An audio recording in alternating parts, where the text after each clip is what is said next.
ഒഡീഷയിലെ രാഷ്ട്രീയത്തിൽ ശ്രദ്ധേയമായ മാറ്റങ്ങൾ സൂചിപ്പിക്കുന്ന തരത്തിലുള്ള സംഭവ വികാസങ്ങളാണ് കഴിഞ്ഞ ദിവസങ്ങളിൽ ഉണ്ടായത്. സംസ്ഥാനത്ത് ദീർഘകാലമായി ശക്തമായ സ്വാധീനം പുലർത്തുന്ന ബിജു ജനതാദൾ അഥവാ BJD, അതിൽ നിന്നും പ്രമുഖ നേതാവും സംസ്ഥാന ജനറൽ സെക്രട്ടറിയുമായ സത്യബ്രത പാത്ര അദ്ദേഹം കോൺഗ്രസിലേക്ക് ചേർന്നത് രാഷ്ട്രീയ വൃത്തങ്ങളിൽ വലിയ ചർച്ചയായി മാറിയിരിക്കുകയാണ്. സത്യബ്രത പാത്ര തൻ്റെ അനുയായികളോടൊപ്പം കോൺഗ്രസ് പാർട്ടിയിലേക്ക് ചേർന്നത് ഒറ്റപ്പെട്ട സംഭവം മാത്രമല്ല. ഒഡീഷയിലെ വിവിധ ജില്ലകളിൽ നിന്നായി ഏതാണ്ട് 2000-ഓളം പ്രവർത്തകരാണ് ഒരുമിച്ച് കോൺഗ്രസിൽ അംഗത്വം സ്വീകരിച്ചത് എന്നാണ് റിപ്പോർട്ടുകൾ. ഭുവനേശ്വറിലെ കോൺഗ്രസ് ഭവനിൽ നടന്ന ചടങ്ങിലാണ് പാത്ര കോൺഗ്രസ് അംഗത്വം സ്വീകരിച്ചത്. ഒഡീഷയുടെ ചുമതലയുള്ള AICC ഇൻചാർജ് അജയ് കുമാർ ലല്ലുവും ഒഡീഷ കോൺഗ്രസ് കമ്മിറ്റി അധ്യക്ഷനായ ഭക്തചരൺ ദാസും പങ്കെടുത്തൊരു വേദിയിലായിരുന്നു അംഗത്വം ഏറ്റെടുത്തത്. ഇരുവരുടെയും സാന്നിധ്യത്തിലാണ് സത്യബ്രത പാത്രയും അദ്ദേഹത്തിന്റെ അനുയായികളും കോൺഗ്രസ് പതാക ഉയർത്തി പാർട്ടിയിൽ ഔദ്യോഗികമായി ചേർന്നത്. ഈ ചടങ്ങ് ഒഡീഷയിലെ കോൺഗ്രസ് സംഘടനാ ശക്തി വീണ്ടെടുക്കുവാനുള്ള ശ്രമത്തിന്റെ ഭാഗമായിട്ടാണ് വിലയിരുത്തപ്പെടുന്നത്. ഒഡീഷയിൽ കഴിഞ്ഞ നിരവധി വർഷങ്ങളായി BJD പാർട്ടി ശക്തമായ രാഷ്ട്രീയ ശക്തിയായി തുടരുകയാണ്. മുൻ മുഖ്യമന്ത്രിയായ നവീൻ പട്നായിക്കിന്റെ നേതൃത്വത്തിൽ BJD സംസ്ഥാന രാഷ്ട്രീയത്തിൽ സ്ഥിരമായ സ്വാധീനം പുലർത്തിയിരുന്ന സാഹചര്യത്തിൽ കോൺഗ്രസ് പാർട്ടി വലിയ തിരിച്ചടികൾ നേരിട്ടിരുന്നു. എന്നാൽ കഴിഞ്ഞ കുറച്ചു മാസങ്ങളായി സംസ്ഥാന രാഷ്ട്രീയത്തിൽ ചെറിയ തോതിലുള്ള മാറ്റങ്ങൾ സംഭവിക്കുന്നുണ്ട്. BJDയിൽ നിന്നും ചില നേതാക്കൾ പുറത്തേക്ക് പോകുന്നതും കോൺഗ്രസിലേക്ക് ചേക്കേറുന്നതുമാണ് ഇതിനുദാഹരണം.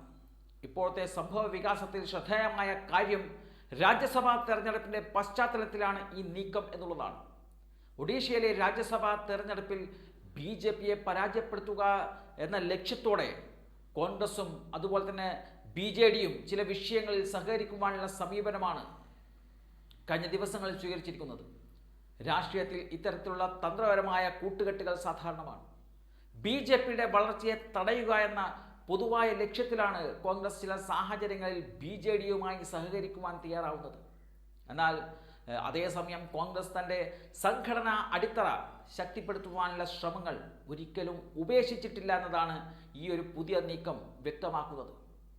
BJDയുമായി താൽക്കാലിക സഹകരണമുണ്ടെങ്കിലും സംസ്ഥാന രാഷ്ട്രീയത്തിൽ സ്വതന്ത്രമായ ശക്തിയായി ഉയരുക എന്നതാണ് കോൺഗ്രസിൻ്റെ ലക്ഷ്യം.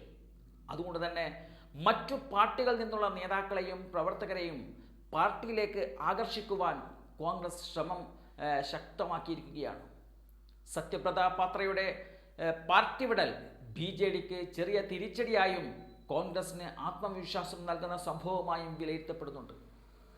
സംസ്ഥാന ജനറൽ സെക്രട്ടറി എന്ന നിലയിൽ BJDയിൽ സംഘടനാ പ്രവർത്തനങ്ങളിൽ സജീവമായിരുന്ന നേതാവായിരുന്നു പാത്ര.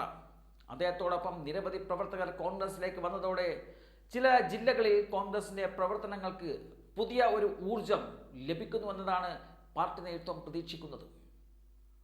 ചടങ്ങിൽ സംസാരിച്ച കോൺഗ്രസ് നേതാക്കൾ ഒഡീഷയിൽ പാർട്ടിയെ വീണ്ടും ശക്തിപ്പെടുത്തുവാനുള്ള ശ്രമങ്ങൾ തുടരുമെന്ന് ആവർത്തിക്കുകയും ചെയ്തിട്ടുണ്ട്.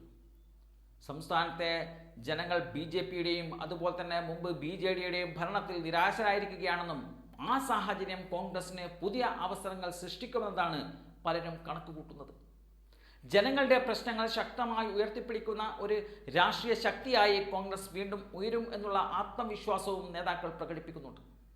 ഒഡീഷയിലെ രാഷ്ട്രീയ സാഹചര്യത്തിൽ കോൺഗ്രസിന് മുന്നിലുള്ള പ്രധാന വെല്ലുവിളി സംഘടനാ ഘടന അത് പുനരുജ്ജീവിപ്പിക്കുക എന്നതാണ്. ഗ്രാമതലത്തിൽ നിന്നും സംസ്ഥാന തലത്തിലേക്ക് വരെ പാർട്ടി ശക്തിപ്പെടുത്തേണ്ടതുണ്ട്. അത് നേതാക്കൾ തന്നെ അംഗീകരിക്കുന്ന ഒരു കാര്യമാണ്.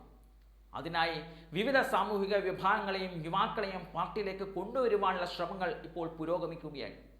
സത്യബ്രത പാത്ര ഉൾപ്പെടെയുള്ള നേതാക്കളുടെ വരവ് ആ ശ്രമത്തിൻ്റെ ഭാഗമാണ് എന്നത് കോൺഗ്രസ് നേതൃത്വം വ്യക്തമായി പറയുകയും ചെയ്യുന്നുണ്ട്.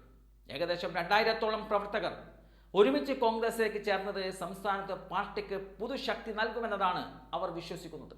ഈ നീക്കം ഭാവിയിൽ ഒഡീഷയിലെ രാഷ്ട്രീയ സമവാക്യങ്ങളിൽ എന്തു മാറ്റം സൃഷ്ടിക്കുമെന്നത് അടുത്ത ദിവസങ്ങളിൽ വ്യക്തമാകും. രാജ്യസഭാ തെരഞ്ഞെടുപ്പിൽ BJPയെ പ്രതിരോധിക്കുവാൻ തന്ത്രപരമായ സഹകരണം ഒരു വശത്ത് തുടരുമ്പോഴും മറുവശത്ത് സ്വന്തം പാർട്ടി അടിത്തറ ശക്തിപ്പെടുത്തുവാനുള്ള ശ്രമങ്ങളുമായി കോൺഗ്രസ് മുന്നോട്ട് പോവുകയാണ്. ഒഡീഷയിലെ ഈ പുതിയ രാഷ്ട്രീയ നീക്കങ്ങൾ വരാനിരിക്കുന്ന തെരഞ്ഞെടുപ്പുകളിലും സംസ്ഥാന രാഷ്ട്രീയത്തിൻ്റെ ദിശയിലും നിർണായക സ്വാധീനം ചെലുത്തുവാൻ സാധ്യതയുണ്ട് എന്നതാണ് രാഷ്ട്രീയ നിരീക്ഷകർ വിലയിരുത്തുന്നത്.